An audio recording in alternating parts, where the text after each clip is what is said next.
Hey horror fans, ever hear of Amityville 3D? You might know it as Amityville 3, the demon, depending on where you saw it. Either way, it's that wild 1983 supernatural horror flick, the third movie in the Amityville Horror series. This one was directed by Richard Fleischer and came out right in the middle of that short-lived 3D movie craze in the early 80s. Instead of following the Lutz family like the first movies did, Amityville 3D switches it up. A skeptical journalist decides to investigate the infamous haunted house at 112 Ocean Avenue. What's kind of cool? It was made by studios in both the US and Mexico, and this was actually the last Amityville movie that made it to theaters until that big remake in 2005. This time, there's no book behind it. Instead, the plot leans into real-life Ghostbuster Stephen Kaplan's story. He tried to debunk all those scary Amityville hauntings. Here's the rundown. John Baxter is a hard-nosed reporter for Reveal magazine. Right at the start, he blows the lid off a phony seance in the supposedly haunted Amityville house, then decides to buy it himself. Classic horror move, right?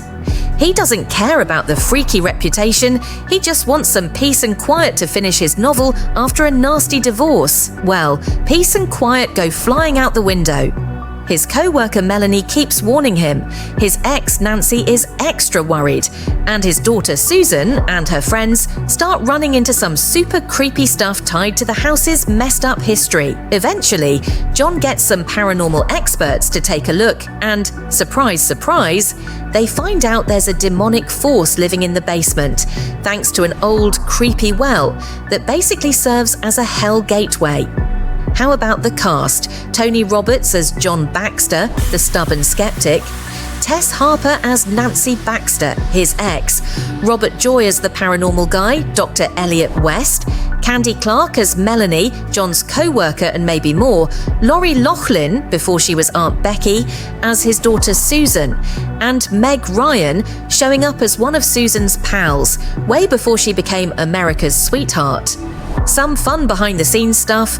The story came to be thanks to the success of the first two Amityville films.